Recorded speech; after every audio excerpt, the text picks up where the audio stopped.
berbahagia.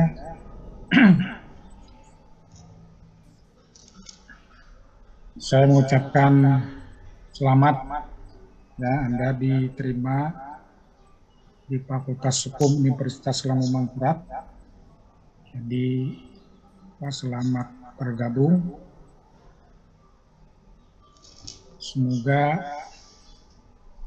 pilihan Anda memilih Fakultas Hukum ini adalah pilihan yang tepat. Jadi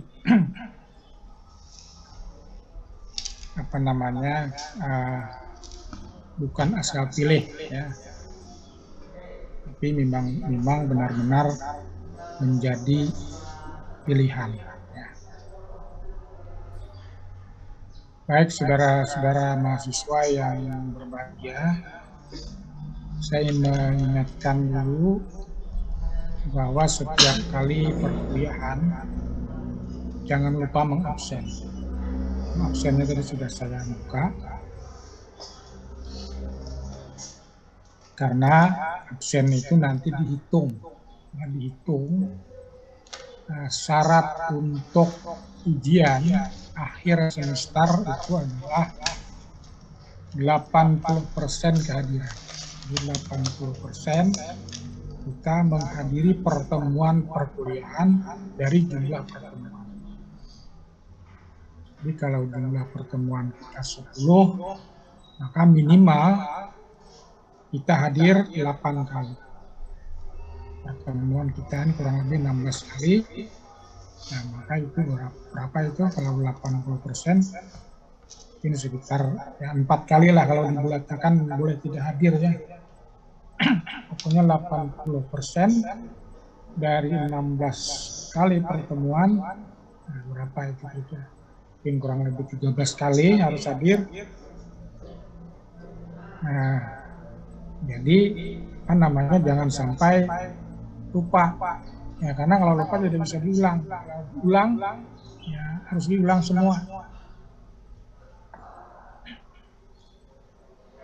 Nah, kemudian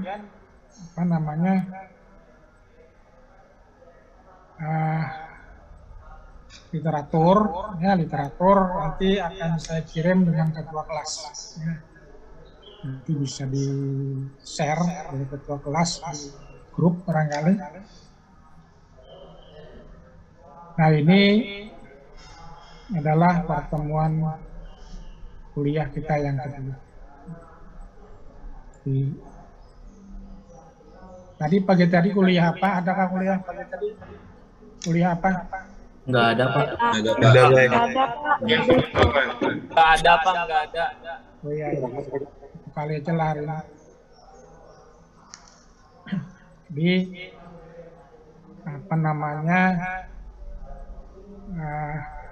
Anda ini kan sudah dewasa.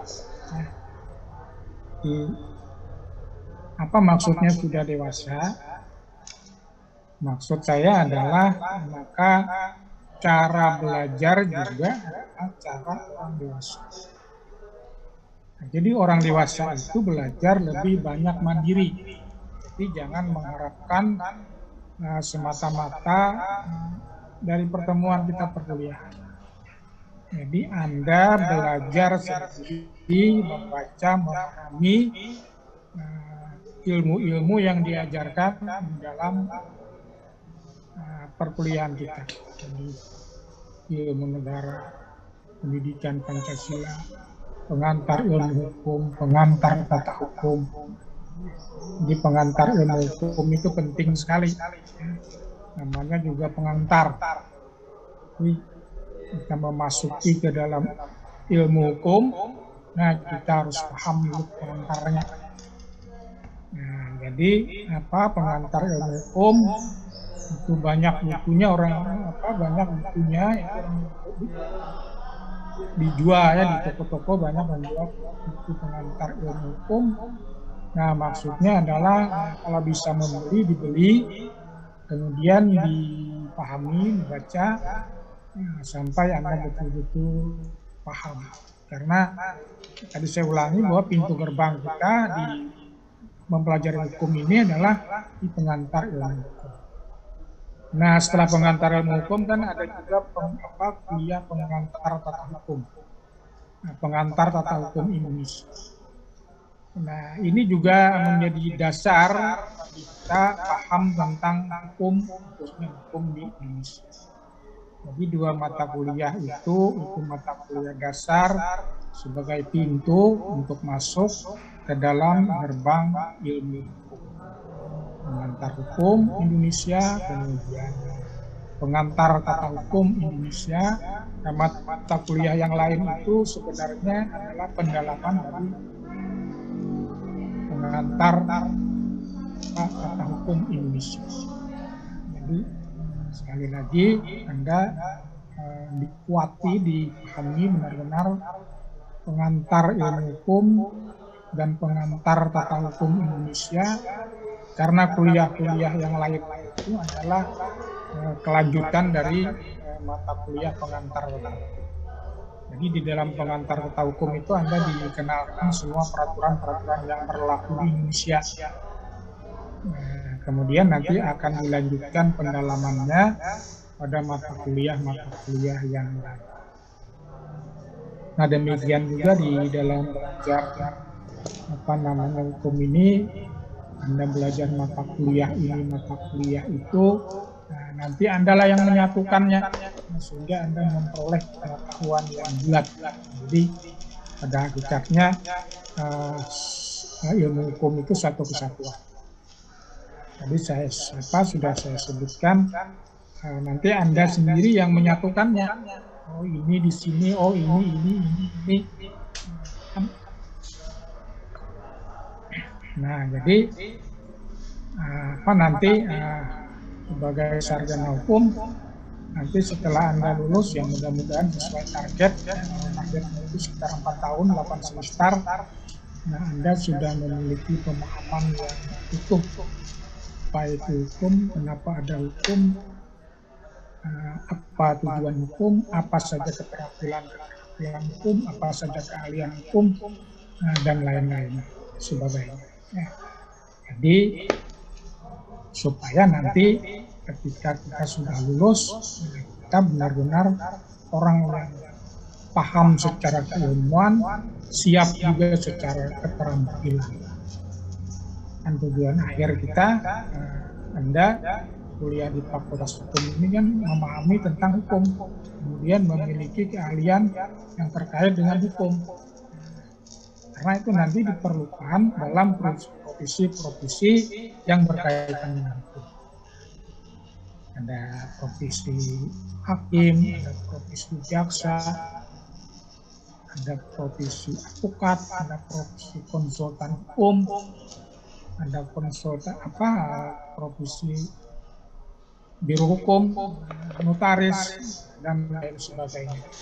Jadi saya ulangi, sekali Anda sudah niatnya masuk ke Fakultas Hukum ini, berniatlah dengan sungguh-sungguh, ya, sungguh-sungguh belajar, sungguh-sungguh menggunakan waktu, sungguh-sungguh juga ini adalah disyukuri, diterima, pada hakikatnya Anda diterima ini karena sudah dengan takdir Tuhan, izin Tuhan. Nah, kemudian juga ini biaya, ya, sekian orang tua membiayai. Kalau Anda kuliah ternyata niatnya hanya sambil lalu saja, niatnya tidak sungguh-sungguh. Tapi tadi kuliah ini samping mengikuti belajar mengajar, tapi juga giat membaca buku terkait dengan buku-buku ilmu hukum. Nah, demikian juga buku yang lain, ya, jangan diabaikan juga buku yang lain, terutama buku-buku yang membangun sifat spiritual kita, sifat keagamaan. Nah, juga tidak ada salahnya sering-sering melihat bagaimana praktek hukum itu di pengadilan. Ya. Pengadilan itu kan sidang terbuka untuk umum, ada sidang pidana, ada sidang perdata, ada sidang tata usaha negara. Nah, jadi maksudnya prakteknya juga dikunjungi. Nah, itu menambah pengetahuan, menambah wawasan, mempercepat kita paham, dan tentunya adalah nanti kita benar-benar menjadi sarjana hukum yang memiliki pengetahuan, keterampilan yang memadai untuk terjun di masyarakat. Baik, saudara-saudara mahasiswa yang berbahagia, hari ini mata kuliah ilmu negara. Jadi ilmu negara ini yang kemarin sudah disampaikan pada pertemuan pertama, kita belajar ilmu negara ini adalah belajar tentang teori-teori terkait dengan negara. Jadi kita belajar teori secara umum. Jadi apa itu negara, apa itu hakikat negara, apa itu bagaimana bentuk pemerintahan, bagaimana sistem pemerintahan, kemudian apa itu demokrasi, apa itu pemilu, dan lain-lain sebagainya. Nah, jadi itu teori-teori, tapi teori yang kita pelajari itu adalah bersifat umum, dan ilmu negara ini menjadi dasar pemahaman kita untuk nanti lanjut kepada mata kuliah yang berikutnya, yaitu mata kuliah, ada mata kuliah hukum tata negara, ada mata kuliah hukum administrasi negara, nah kemudian juga ada kuliah-kuliah pecahan lainnya, ya, ada hukum kepegawaian, hukum pajak, ada hukum apa lagi itu, ada hukum pemilu dan lain-lain. Jadi untuk masuk pada mata kuliah itu, nah kita punya dasar di mata kuliah ilmu negara. Di mata kuliah ini adalah mata kuliah dasar. Baik, saudara-saudara mahasiswa yang berbahagia, ya, ilmu negara. Apa itu negara? Apa itu hakikat negara? Mengapa maka manusia itu membentuk negara? Negara itu, ya, keberadaan sebuah negara itu tentu tidak diturunkan dari langit. Jadi maksudnya, apakah begitu ada manusia di muka bumi ini maka langsung ada negara? Nah, jawabannya adalah tidak. Karena negara itu dibentuk. Negara itu dibentuk oleh manusia. Begitu ada manusia di muka bumi, ini sudah saya sebutkan, tidak serta-merta ada yang namanya negara. Kapan manusia ini ada di muka bumi? Jadi kalau menurut keberadaan manusia di muka bumi ini, katakan diperkirakan sekitar 6.000 tahun. 6.000 tahun yang lalu. Nah, sebelum itu sudah ada manusia. Tapi manusia purba. Nah, manusia purba itu hidup di muka bumi ini bukan waktu yang pendek, ya, diperkirakan itu jutaan tahun. Jadi manusia dulu, kan begini kan sejarahnya, bumi ini dulunya adalah benda yang panas, benda yang ujar, kemudian sedikit demi sedikit mendingin, kemudian mulailah tumbuh-tumbuhan. Kemudian makhluk yang pertama itu binatang-binatang purba. Binatang purba itu hidup di muka bumi ini, tidak ada manusia.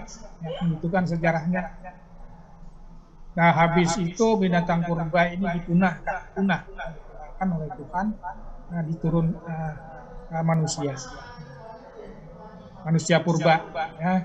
Nah, manusia purba itu juga hidup sempat berdampingan dengan binatang purba, tapi berangsur-angsur binatang purba itu musnah, maka hiduplah manusia purba, dan manusia purba itu hidup jutaan tahun, tetapi hidupnya tidak berkembang. Jadi hidupnya begitu-begitu saja, tinggal dijual-jual, tinggal dimakan, yang penting mereka bisa makan. Tidak ada keinginan bikin rumah semakin bagus, bikin pakaian semakin bagus, nggak ada ya, begitu-begitu aja. Tidak ada perkembangan peradaban, tidak ada perkembangan kebudayaan, ya karena memang manusia purba itu oleh Tuhan Yang Maha Esa juga diberikan akal pikiran yang terbatas. Jadi, kemampuan yang terbatas, akal pikiran yang terbatas, imajinasi yang terbatas.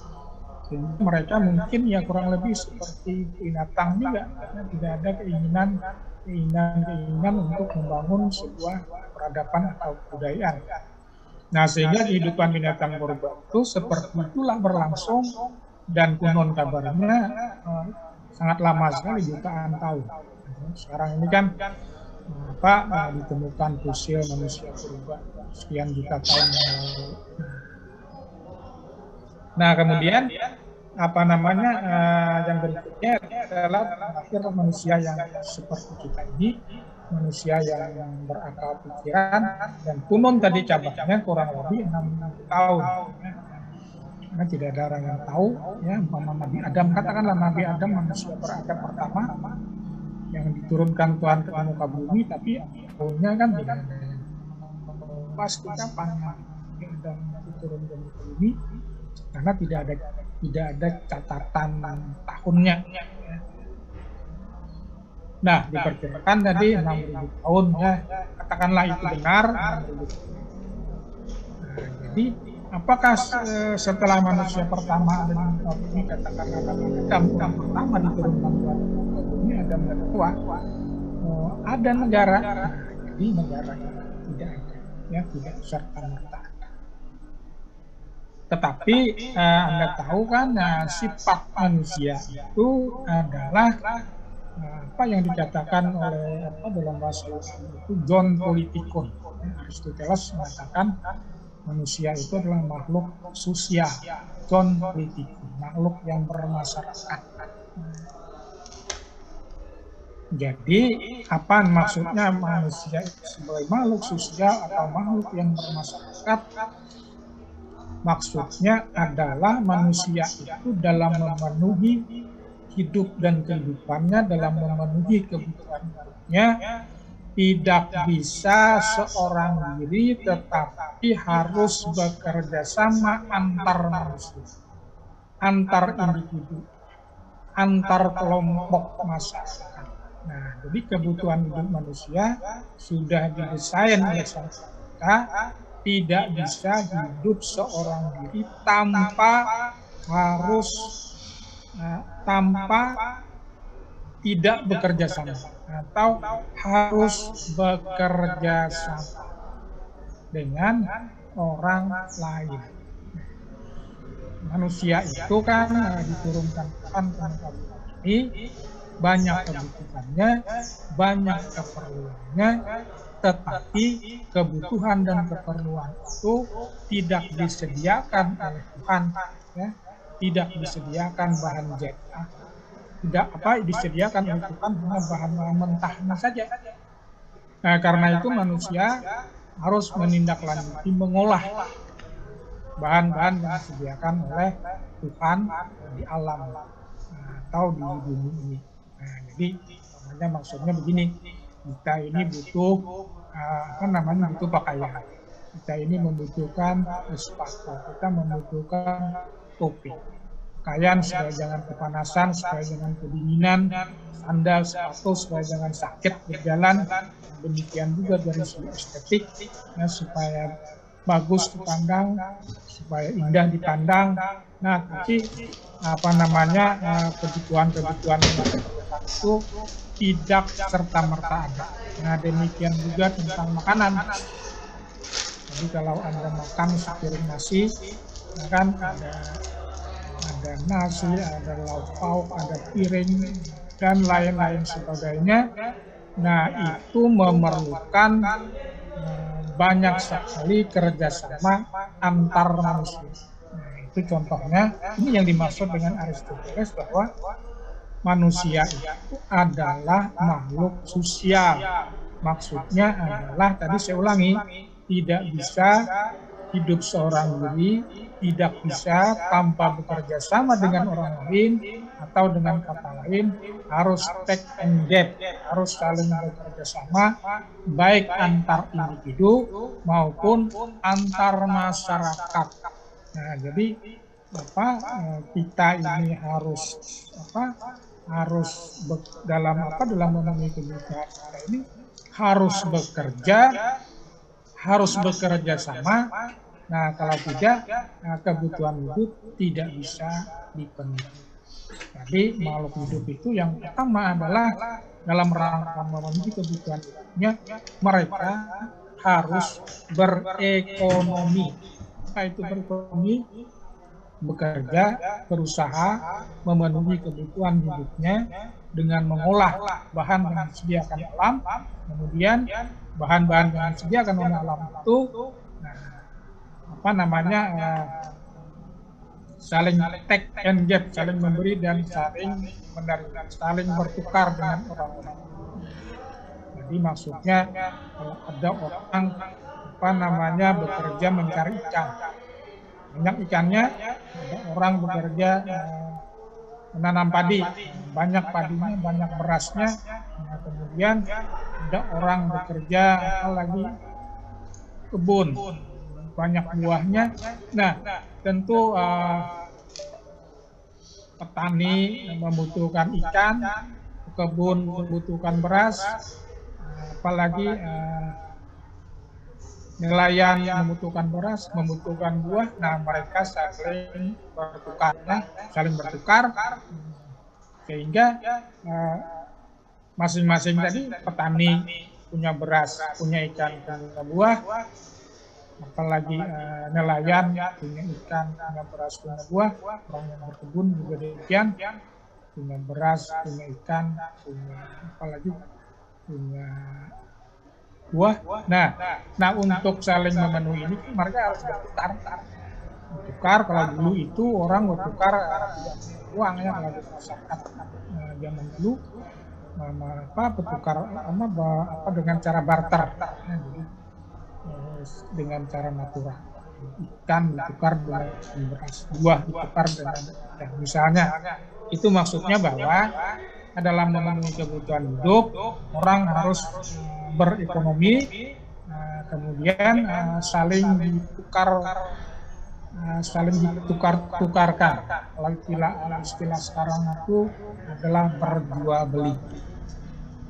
Nah, jadi kalau manusia itu dihidupkan karena bumi, maka begitu ada manusia lebih dari satu orang, maka dia harus bekerja sama, atau dengan kata lain bermasyarakat. Itu yang dimaksud dengan Aristoteles, manusia itu adalah zon politikus, makhluk sosial. Jadi orang tidak mengenal negara zaman dulu, awal-awalnya. Nah, ketika manusia itu masyarakat, ya, semakin lama, nah, Anda tahu bahwa yang namanya kita manusia ini, apa yang diberikan Tuhan kepada manusia normal. Jadi manusia itu ada yang disebut dengan standar.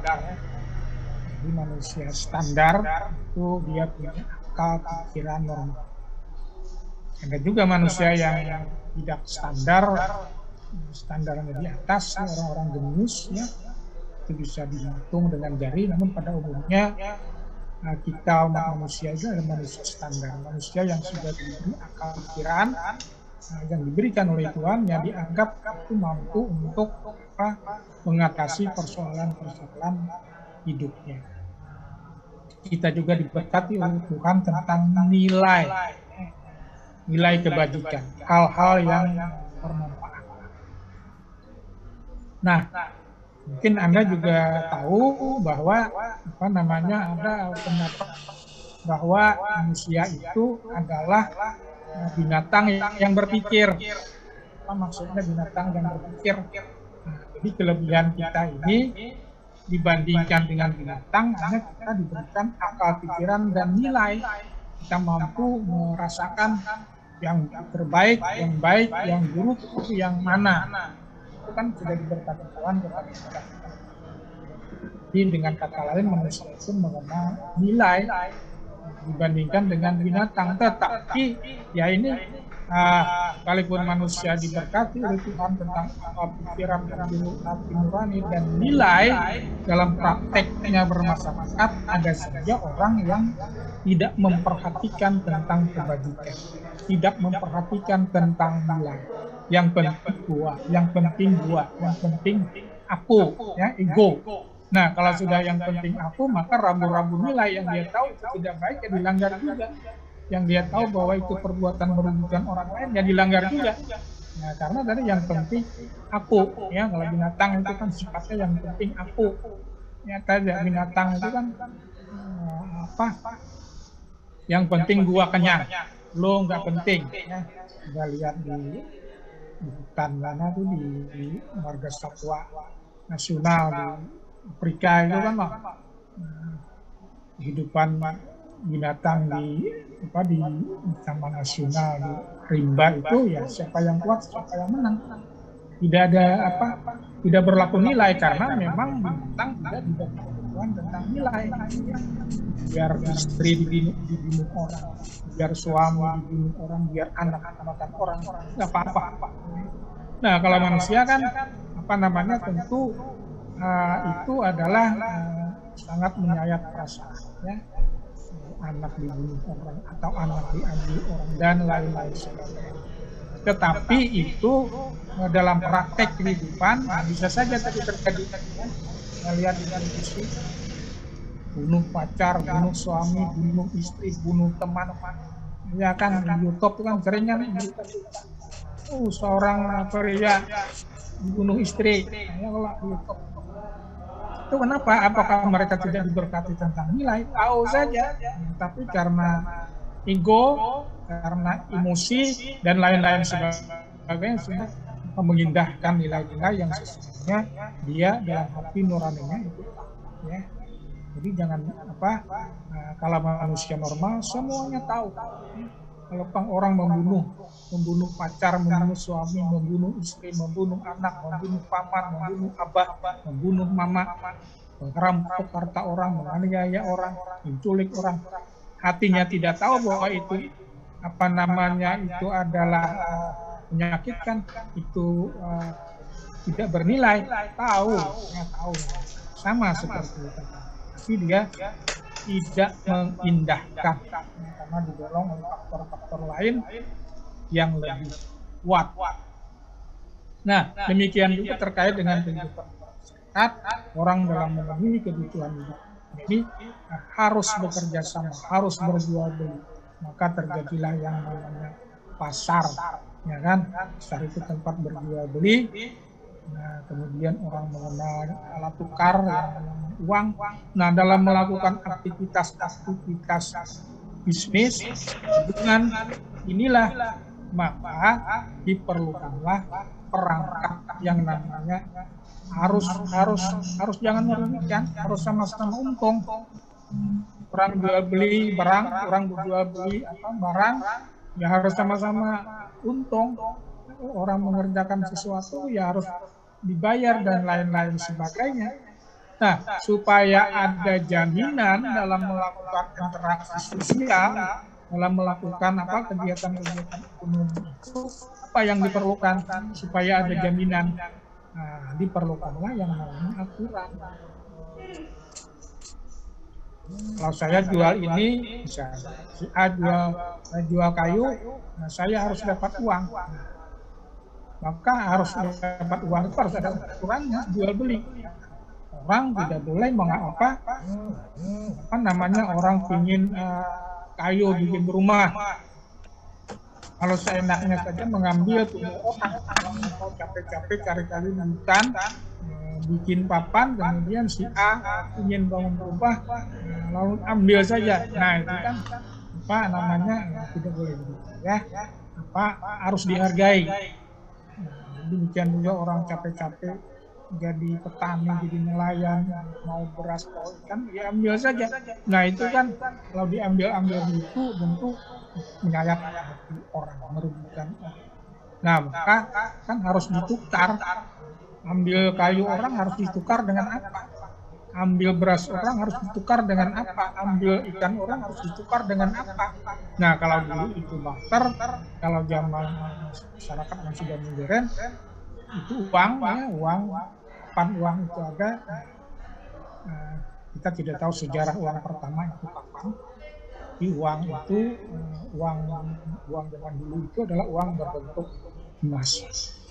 Nah jadi maksudnya untuk menjamin agar kegiatan bermasyarakat tadi supaya orang memperoleh kepastian, dengan demikian bisa tertib, maka diperlukan aturan supaya orang dalam melakukan aktivitas ini jangan menonjolkan egonya saja, ya, jangan menonjolkan emosinya saja, mentang-mentang mentang kuat, mentang katakanlah memiliki umpamanya saja ya, jagau apakah merasa jagau, merasa kuat, sekehendak-hendaknya aja.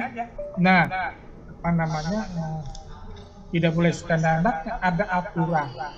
Jadi manusia itu dalam melakukan aktivitasnya, memenuhi kebutuhan hidupnya, karena tadi supaya jangan ada orang melakukan perbuatan yang melanggar nilai-nilai, maka dilakukan aturan. Jadi aturan yang pertama itu adalah aturan tentang bagaimana orang hidup bermasyarakat, dijual beli.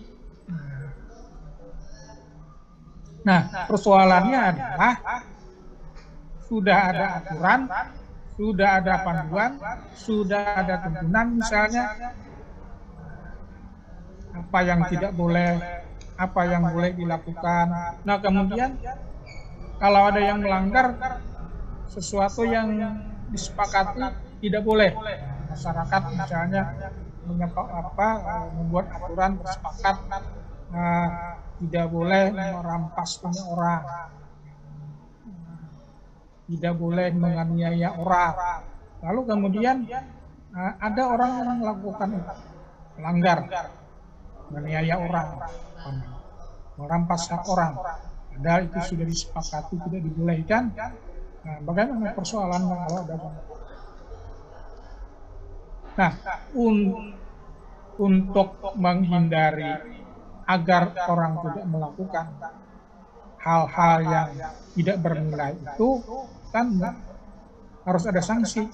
Nah, sekarang siapa yang memberikan sanksi?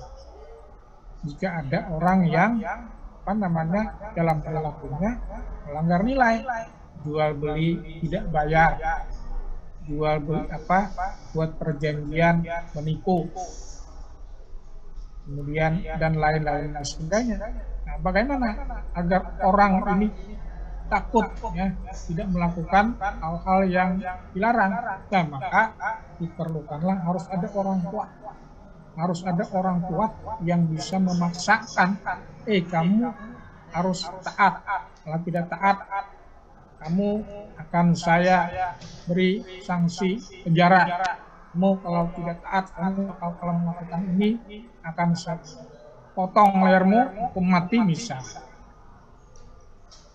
Nah, diperlukan orang kuat. Nah, inilah yang melakukan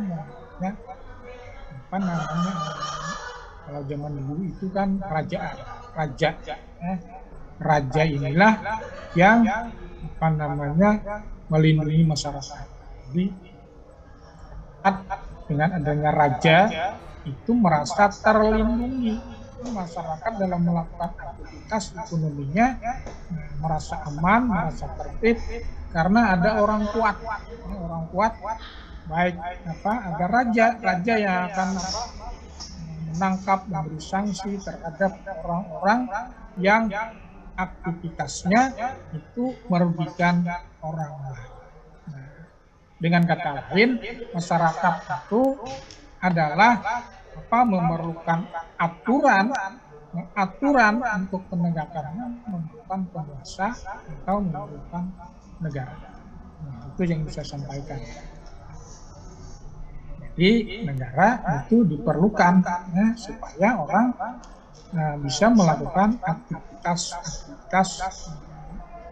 ekonominya, aktivitas memenuhi kebutuhan hidupnya, sehingga bisa tercapai ketertiban dan orang bisa melakukan hidup ini dengan aman, tentram, ya, dari lahir sampai meninggal.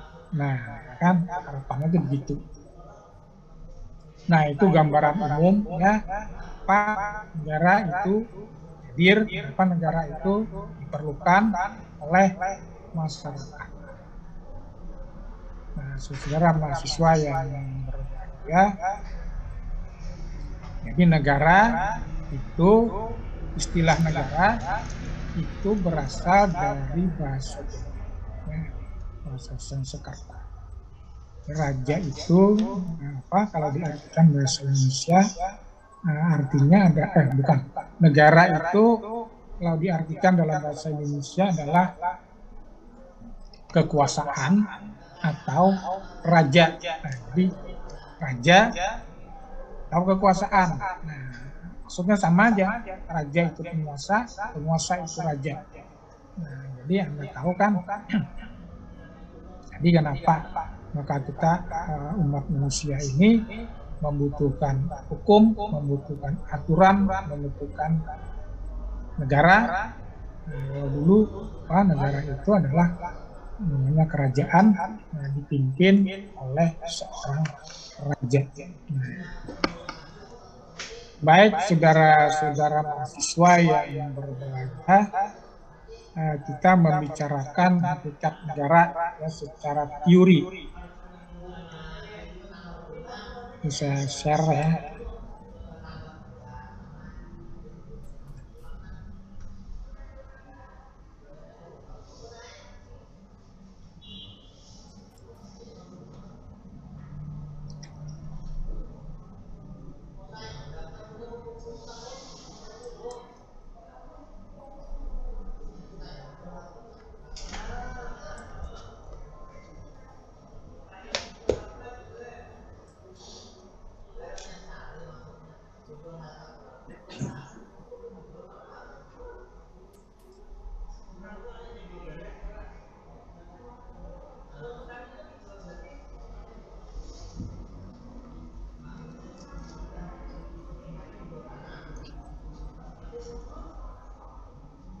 Baik, ya bisa dilihat ke tayangannya.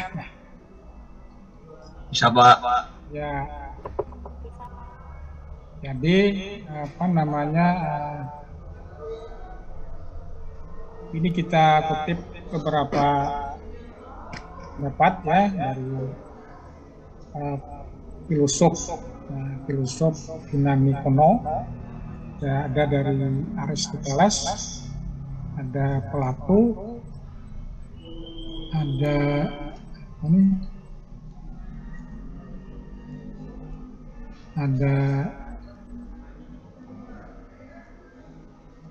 Oppenheim, ada Leon Deguit, ada Cranenburg, dan ada Hoffman.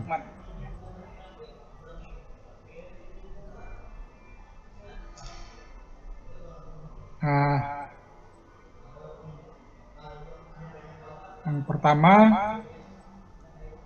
pertama ini bukan Aristoteles ya, tapi Socrates. Jadi ini dirubah Socrates. Jadi apa hakikat orang bernegara? Kenapa maka manusia itu membentuk kehidupan bermasyarakat yang dimaksud dengan negara? Nah, menurut Socrates, jadi ini menurut Socrates ya, jadi orang itu hidup membentuk masyarakat, ya, yang dimaksud masyarakat itu negara di mana orang hidup berkelompok, berkomunitas. Itu adalah karena didorong mewujudkan rasa aman. Jadi kenapa orang bernegara, kata Aristoteles, karena didorong untuk mewujudkan kehidupan yang aman. Jadi penjelasannya itu begini, ketika orang itu belum mengenal negara, orang itu hidup berpencar, hidup terpisah-pisah, berjauhan, keluarga di sini A, di sini B, di sini C, di sini, ilustrasinya ya. Jadi hidup itu tidak berkomunal, tidak berkelompok, terpencar dari jarak-jarak yang dipisahkan, jarak yang jauh barangkali. Nah, kehidupan yang terpencar ini dirasa tidak aman. Kenapa? Karena mungkin ada gangguan para perampok kah, para penyamun kah, binatang buas kah.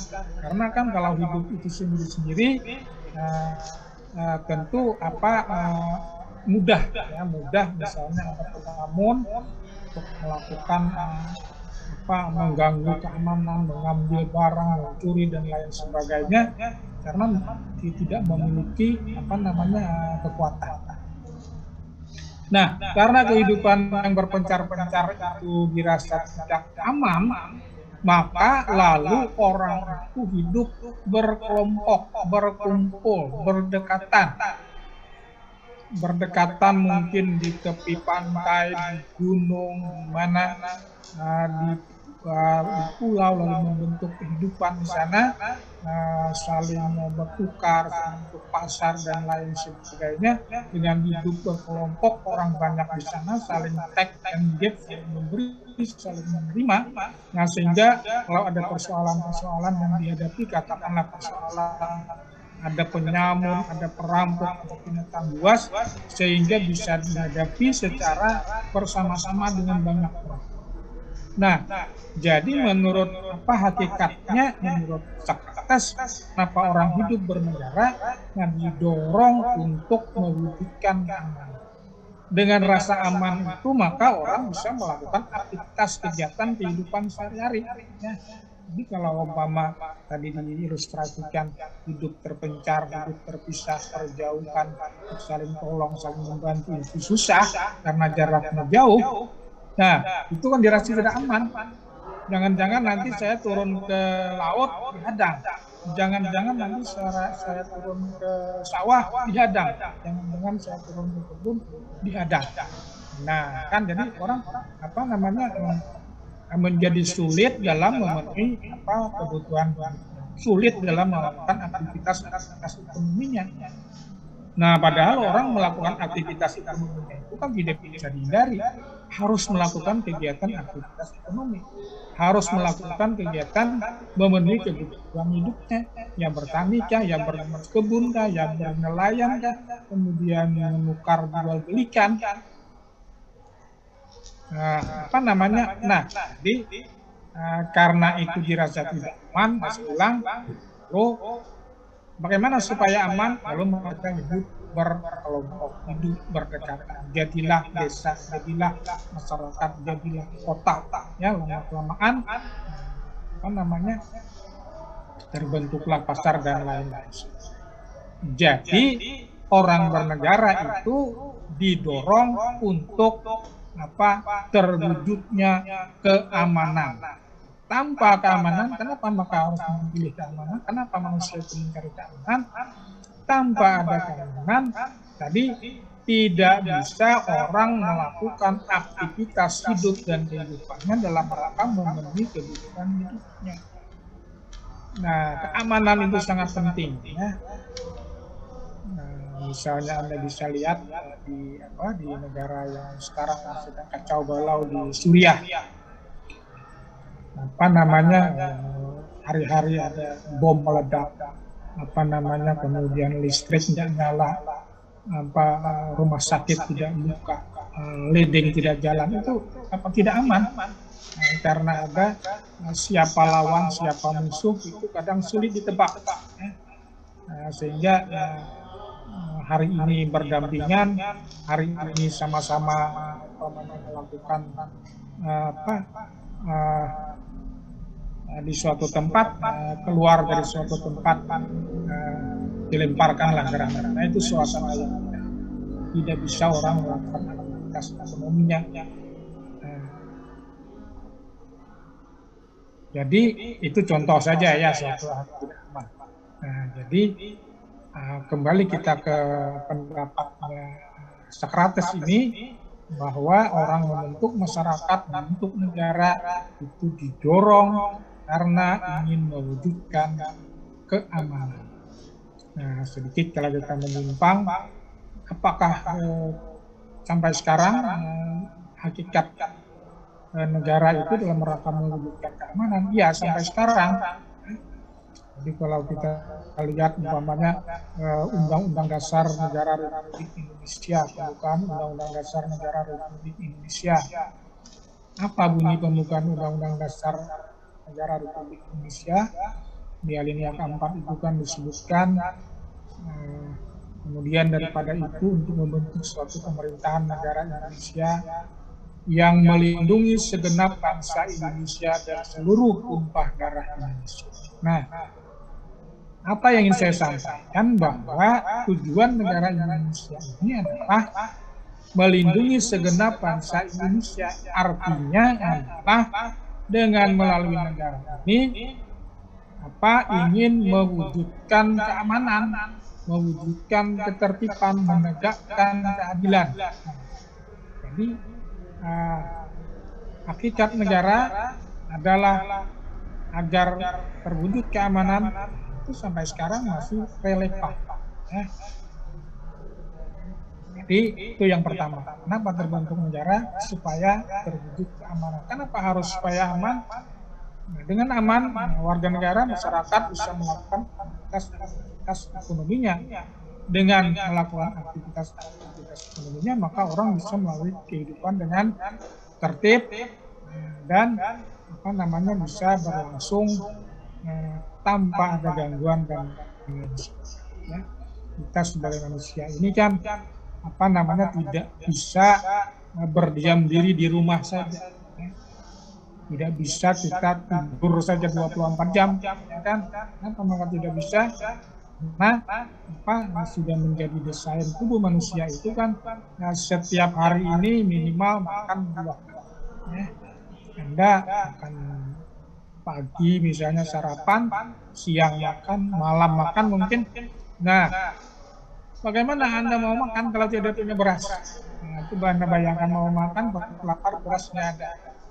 Nah, itu isyaratnya bahwa Anda jangan tinggal di rumah. Anda harus melakukan aktivitas ekonomi, harus melakukan kegiatan. Nah, supaya kehidupan,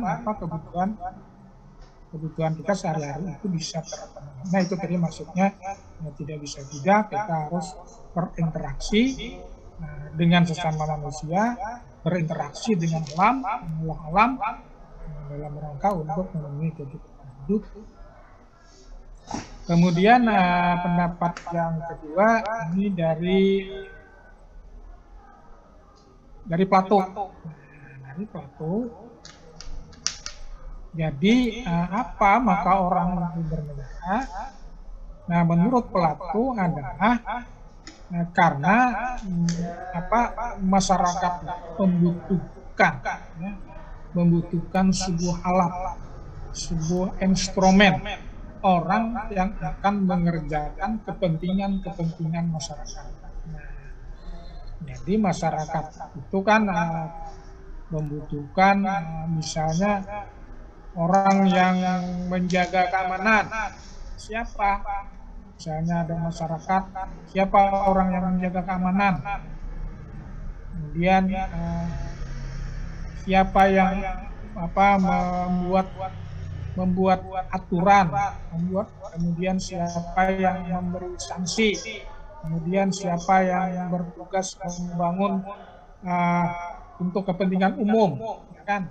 Masyarakat itu kan berkepentingan beradab dalam melakukan aktivitas ekonomi, membutuhkan jalan, membutuhkan jembatan, membutuhkan pasar. Lalu siapa yang ditugaskan untuk membangun kepentingan umum itu? Nah, orang yang ditugaskan membangun kepentingan-kepentingan umum itulah, nah maka itu diperlukan negara. Jadi negara itu hakikatnya diperlukan karena negara itu sebagai alat untuk memenuhi kebutuhan umum atau instrumen bagi masyarakatnya. Nah, sehingga kebutuhan-kebutuhan itu kebutuhan-kebutuhan umum itu terselenggara, karena kalau sudah terselenggara, umpamanya keamanan, infrastruktur, jalan, jembatan, pasar, dan lembaga-lembaga yang lain sudah tersedia, ada orang yang memang ditugaskan seperti itu, sehingga kehidupan berekonomi, melakukan aktivitas ekonomi bisa berlangsung dengan lancar.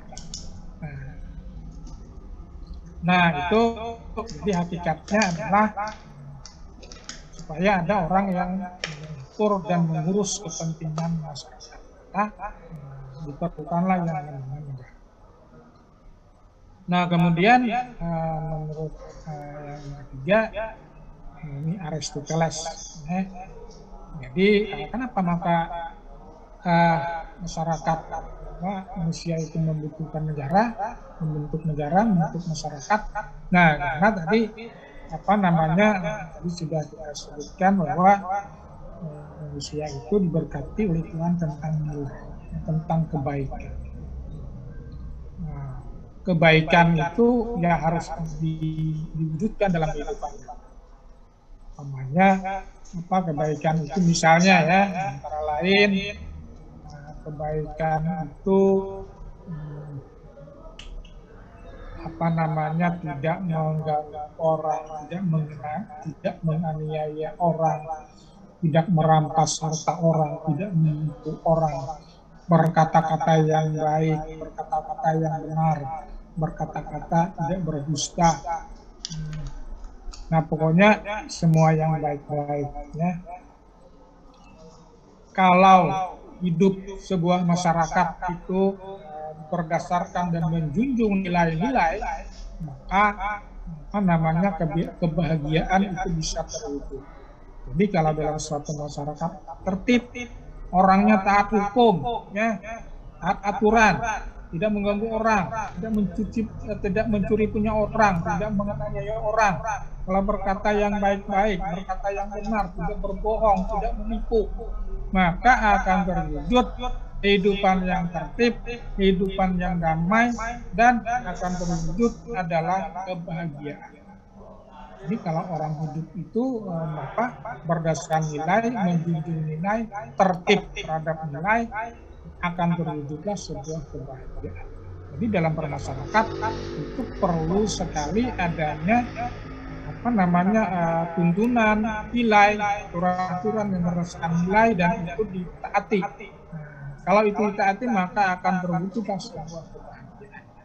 Nah, Anda bayangkan kalau hidup dalam sebuah masyarakat, orang-orangnya tidak menjunjung nilai, harta orang diambil. Kalau ngomong orang menyakiti orang, memfitnah orang, berdusta, menipu, kemudian dan lain-lain, umpamanya perilaku yang tidak mengindahkan nilai, apakah bisa berbahagia? Apakah manusia bisa berbahagia dalam dalam kehidupan yang tidak menjunjung nilai, tidak menghargai nilai, hidup semau gua, berkata semau gua, tidak akan ada kebahagiaan. Nah, maka untuk kebahagiaan manusia itu harus berdasarkan nilai, berpanduan pada nilai, dibikin nilai-nilai yang menjadi aturan, yang menjadi panduan dalam kehidupan masyarakat, sehingga dengan menjunjung tinggi nilai itu terwujudlah sebuah kebahagiaan kolektif. Nah, dengan kata lain, apa yang dikatakan oleh Aristoteles bahwa orang bernegara itu karena didorong untuk mewujudkan kehidupan yang berbahagia. Jadi untuk kehidupan yang berbahagia, harus taat nilai, harus menjunjung tinggi nilai, tidak boleh hidup semau gua, tapi dituntun oleh nilai-nilai yang dianggap benar, nilai-nilai yang idealis. Ya. Jadi kata Aristoteles, bernegara itu didorong dalam rangka untuk mewujudkan kebahagiaan. Nah, kemudian apa namanya, kita langsung saja ke yang nomor 6 ya. Ini modern ya, nomor 6 ini R. Karanenbok. Jadi apa itu hakikat bernegara? Menurut Karanenbok, negara adalah organisasi kekuasaan dalam rangka untuk mencapai tujuan bersama. Nah, jadi negara itu adalah organisasi kekuasaan untuk mencapai tujuan bersama atau cita-cita bersama. Nah, jadi penjelasannya begini. Negara itu diciptakan oleh sekelompok orang yang disebut dengan bangsa. Jadi, negara itu diciptakan oleh sekelompok manusia, kata Karanenbok, yang disebut dengan bangsa, untuk mencapai cita-cita atau tujuan bersama. Jadi, ada sekelompok orang yang disebut dengan bangsa, lalu mereka membentuk organisasi kekuasaan. Itu artinya adalah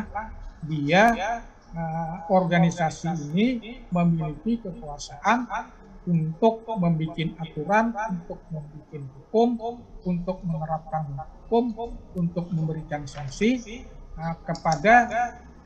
kepada masyarakatnya dengan batas-batas wilayah. Kenapa? Maka si bangsa ini membentuk organisasi kekuasaan karena didorong untuk mewujudkan cita-cita bersama. Jadi, kenapa orang berbangsa, kenapa orang membentuk negara, kenapa bangsa itu membentuk negara, kata si ini Karanenbok, karena didorong untuk mewujudkan cita-cita bersama. Jadi organisasi kekuasaan. Jadi apa yang dimaksud dengan kekuasaan? Kekuasaan itu maksudnya adalah kemampuan dan kesanggupan untuk memaksakan kehendak. Kalau ada yang menghalang-halangi, maka si penguasa itu bisa menyampingkannya. Itu namanya penguasa. Jadi negara itu punya kekuasaan. Nah, untuk apa kekuasaan itu? Nah, dalam pengertian kekuasaan itu adalah untuk mewujudkan cita-cita, untuk mewujudkan kepentingan bersama, bukan untuk kepentingan perorangan yang sekehendak hatinya, tidak. Tapi adalah untuk mewujudkan cita-cita atau kepentingan bersama atau kepentingan umum, kepentingan semua orang. Atau kalau lebih generalnya bisa disebut dengan untuk mewujudkan kesejahteraan. Nah, tetapi teorinya Karanenbok ini bahwa negara itu dibentuk oleh sebuah bangsa. Ya. Jadi bangsa yang dimaksud oleh Karanenbok di sini adalah menunjuk kepada ciri-ciri fisik, etnis, ciri-ciri fisik. Jadi kalau orang itu memiliki ciri-ciri fisik yang sama, itu bangsa, kata Karanenbok. Jadi umpamanya orang Cina karena punya matanya sama, kulitnya sama, bentuknya ya, matanya sipit, kulitnya putih. Nah, inilah kata Karanenbok sebuah bangsa. Orang Korea bangsa, orang Jepang bangsa. Jadi kalau kita lihat orang Jepang, orang Korea, orang Cina ya, orang Jepang, orang Korea ya, kalau penglihatan kita ya kurang lebih saja kan.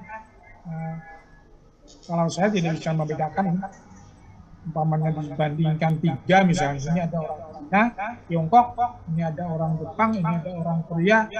Coba misalnya disuruh mana orang Korea, mana orang Cina, mana orang Jepang. Kalau saya terus terangnya tidak bisa membedakan. Menurut saya kurang lebih saja, baik warna bentuk matanya, warna kulitnya kan kurang lebih.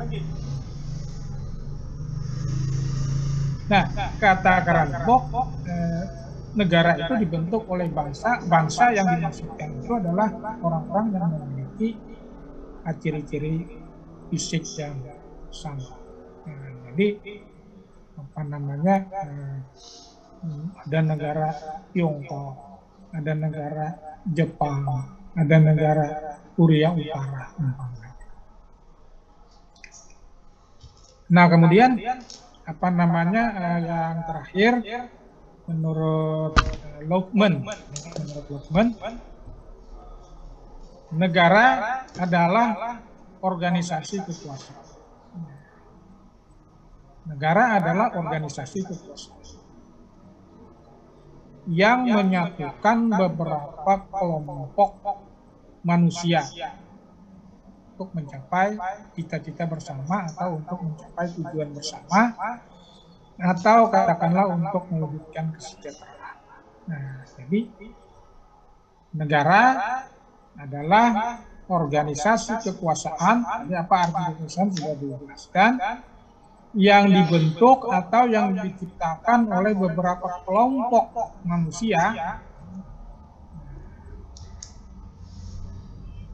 yang diciptakan oleh beberapa kelompok manusia atau kelompok bukan saya ulang ya. Menurut Lokman, negara adalah organisasi kekuasaan yang menyatukan beberapa kelompok manusia untuk mencapai tujuan bersama, cita-cita bersama atau kesejahteraan bersama. Jadi negara itu dibentuk oleh beberapa kelompok manusia. Dengan dibentuknya negara, maka kelompok-kelompok manusia ini bersatu dalam sebuah negara. Jadi beberapa kelompok orang kemudian membentuk negara sehingga kelompok-kelompok orang ini bersatu dalam sebuah negara. Kenapa mereka bersatu? Kenapa mereka membentuk negara? Nah, karena untuk mencapai cita-cita bersama, tujuan bersama atau kesejahteraan bersama. Jadi contohnya misalnya Amerika itu dibentuk oleh banyak etnis. Ada orang Eropa, keturunan Eropa, ada keturunan Afrika, ada keturunan orang-orang Asia, orang Arab, orang Cina, orang Rusia, pokoknya semua etnis yang ada di muka bumi ini ada yang menjadi warga negara. Nah, mereka itu dibentuk oleh berbagai macam etnis atau bangsa, kemudian dengan terbentuknya negara Amerika, mereka itu bersatu dalam sebuah negara. Sehingga yang tadinya orang Arab, yang tadinya orang Afrika, yang tadinya orang Eropa, pendatang-pendatang itu ketika mereka sepakat membentuk negara Amerika, maka mereka mengatakan bahwa kami adalah orang Amerika. Jadi orang-orang yang berlainan etnis bangsa ini bersatu dalam sebuah negara yang kenapa mereka bergabung bersatu dalam sebuah negara? Nah, karena untuk mewujudkan yang menjadi cita-cita bersama. Nah, demikian juga kalau kita lihat negara Indonesia. Negara Indonesia ini kan dibentuk oleh, kalau kita lihat latar belakang, tentu beragam suku Jawa, apalagi suku Melayu, suku Dayak, suku Banjar, Bugis, Papua dan lain-lain sebagainya. Nah, kenapa suku-suku etnis ini bentuk negara Indonesia? kemudian lahirlah yang namanya warga negara Indonesia, ya karena diikat oleh tujuan untuk mewujudkan kesejahteraan bersama bagi seluruh warga negara Indonesia yang terdiri dari beragam suku. Nah, jadi itulah hakikat bernegara, ini karena untuk mewujudkan kesejahteraan bersama. Baik pendapat Karnenbok maupun pendapat Lokman yang membedakan hanya pembentuknya. Kalau Karnenbok yang membentuk itu adalah bangsa suku tertentu, bangsa dengan etnis tertentu. Nah, kalau Lokman itu dibentuk oleh beragam etnis, beragam suku, negara yang menyatukan mereka. Nah, tujuannya sama aja, ya.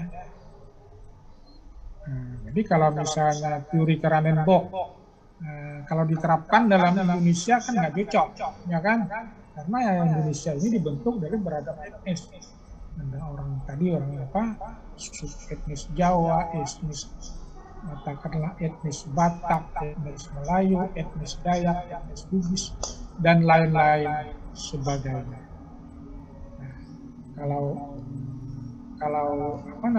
Jepang mungkin cocok, mereka dibentuk oleh suatu bangsa, karena tadi rujukannya menurut Karnenbok bangsa itu adalah merujuk kepada ciri-ciri Tiongkok mungkin pas. Tapi kalau dirujuk ke Amerika kan tidak cocok, dirujuk ke negara kita nggak cocok juga teori Karnenbok. Kita lebih pas pada teorinya Lokman. Di negara kita ini dibentuk diciptakan oleh beberapa kelompok orang. Dengan kelompok orang ini, dengan adanya negara, kita menyatukan beragam etnis ini menjadi sebuah negara. Nah, karena dengan demikian tidak ada lagi yang namanya warga negara Kalimantan, warga negara Sumatera, warga negara Sulawesi, warga negara Jawa. Yang ada adalah warga negara Indonesia. Jadi intinya adalah kenapa dibentuk negara? Untuk mewujudkan kepentingan bersama, atau untuk mewujudkan cita-cita bersama, atau kesejahteraan. Saudara-saudara mahasiswa, untuk hari ini cukup sekian dahulu, ya. Jangan lupa di absen.